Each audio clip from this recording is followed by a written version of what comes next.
Happy VA Wednesday. So today we're going to be talking about if you're thinking about buying a piece of land, building a house, what you need to consider first. Because with VA, you can do that, but it's a special loan and there's considerations that you should do before you go near the loan. So if you're new to the channel, I'm a mortgage lender licensed in 48 states, and I'm actually ranked as the #1 VA loan officer in America. So all that means is I see a lot of VA loans, I see a lot of situations, and I'm very fortunate to speak to a lot of people across the country every day. Questions, 707-478-0637. Okay, let's get into it. I should say this though. If you like it, hit like. If you don't. Subscribe, type a comment, okay? There we go. That was for the algorithm. Moving on, what you care about. Okay, so this comes up a lot. And I usually see it in areas of the country where it's just really expensive. So people are like, hey, if I buy some land and build, that's gonna be cheaper because it is so expensive here. And once upon a time, that was true. Buying a piece of land and building would be less expensive than buying an already existing home. That is not true in most cases anymore. And that's what you need to know because everyone comes to me and they go, okay, well, I want the VA loan for construction. And I'm like, okay, I can introduce you to someone who does that. Look, they're specialized loans. The fees are way higher. The rates are way higher. The amount of hoops of fire that you're gonna jump through are gonna be aplenty, okay? It is not like a normal VA loan. Normal VA loan, easy, let's close in 30 days. VA construction loan, you are gonna need the patience of a saint and the organization of the most organized person in history. And also, I really hope you have a good contractor. So let's talk about a couple things to consider if you're not just scared away from that.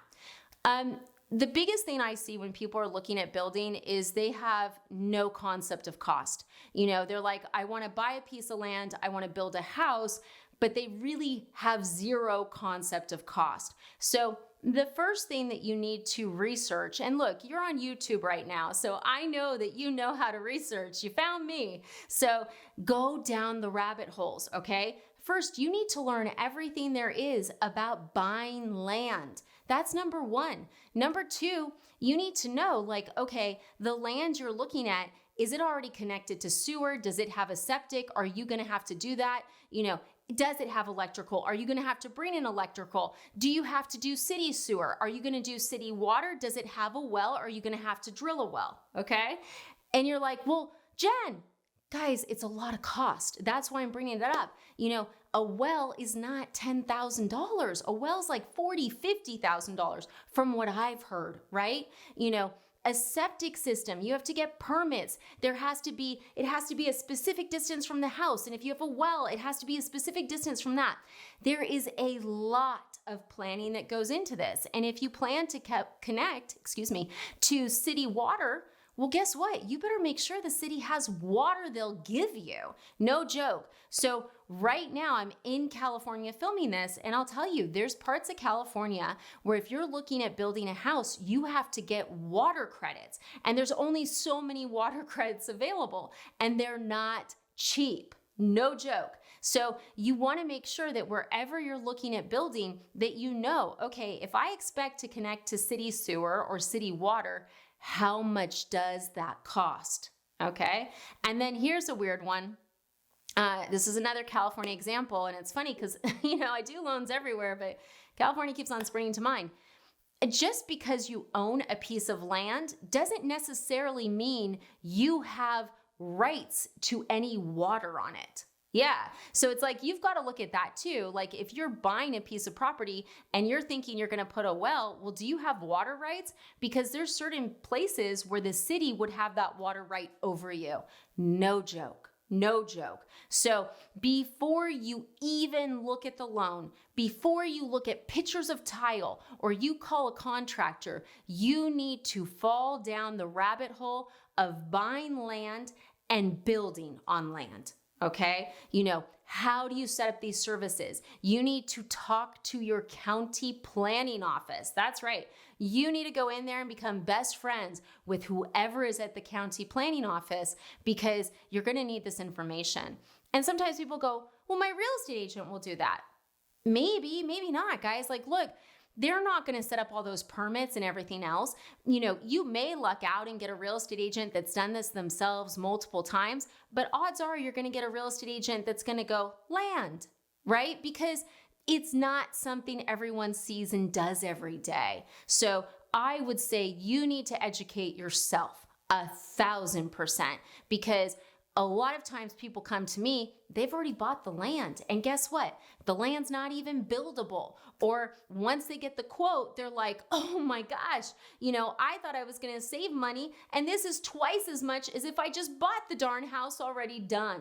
Okay. So number one, you need to become the land baron. You got to know it all. Okay.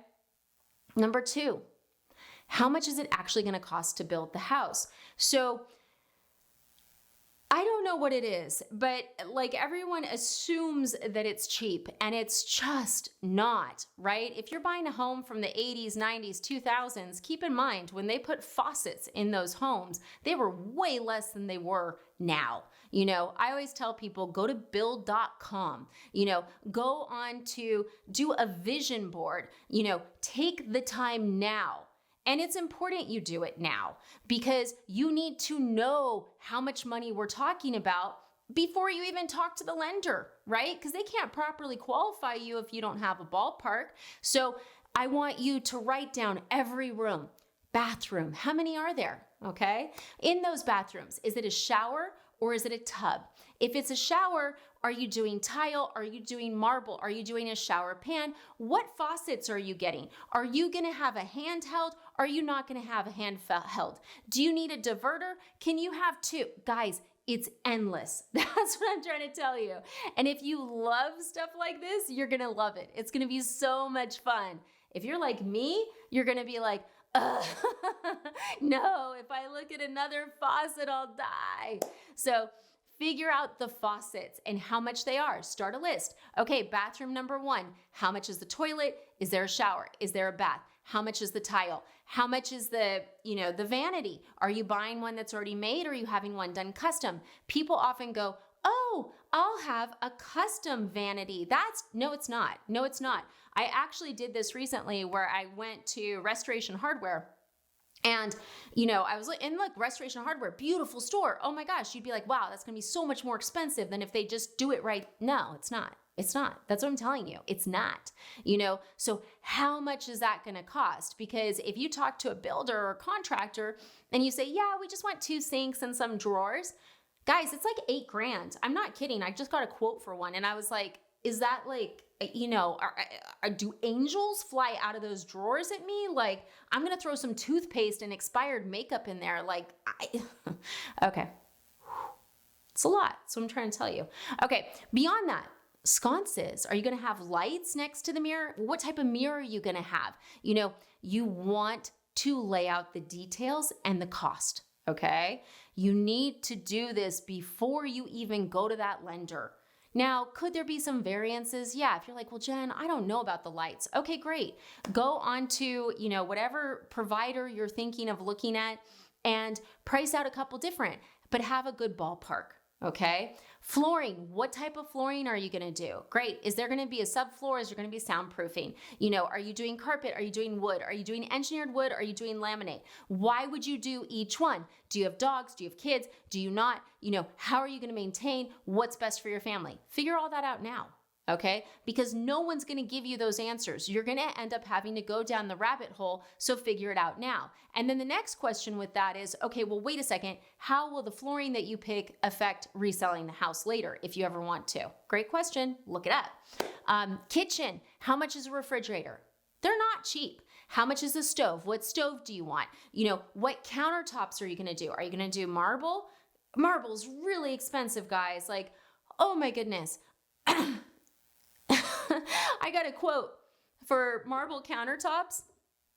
And if you guys follow me on Instagram, you'll know that I'm doing a remodel right now against my will. and it's because the property was damaged. And I got a quote for marble, and it's not a big kitchen. It's not. It is not a big kitchen. $70,000. I am not doing marble. Okay, that's what I'm saying. Like, the stuff costs more. You know, Caesar stone. Okay, Caesar stone's great, less expensive. Quartz. You know, are you gonna do quartz? Are you gonna do linoleum? Like, I don't know if you can do linoleum. What are you gonna do? Okay, and the reason why I'm saying to look at all these costs and write them down is because when you get to that final number, if you still want to build and you choke on the number, well, you've got to dial down what you're adding to your house or how you're finishing it. And if you dial it down and you're like, go look in the market, you know, are you still saving money? And what we hear more times than not is no.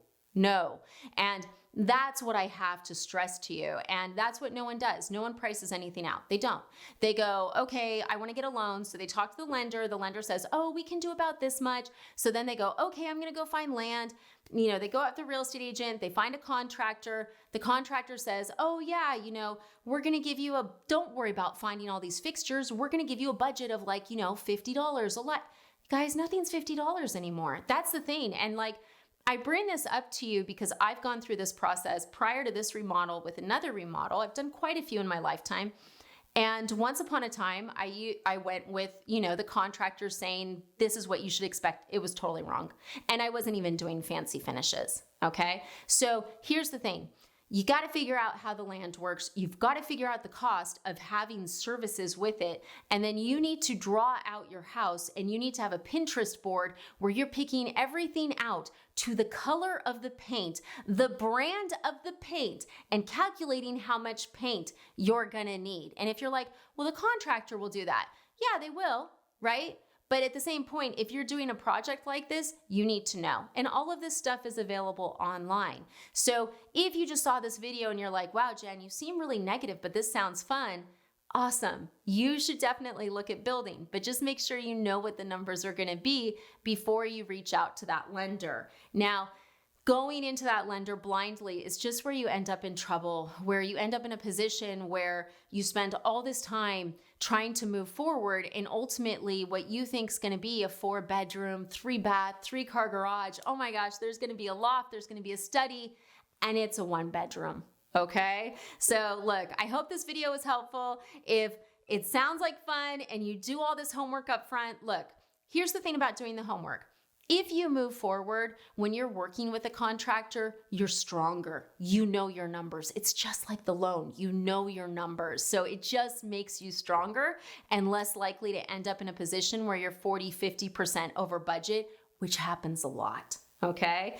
And if you start doing all of that and you're like, this is too much work, guys, you're not meant to build a custom home. It's that simple.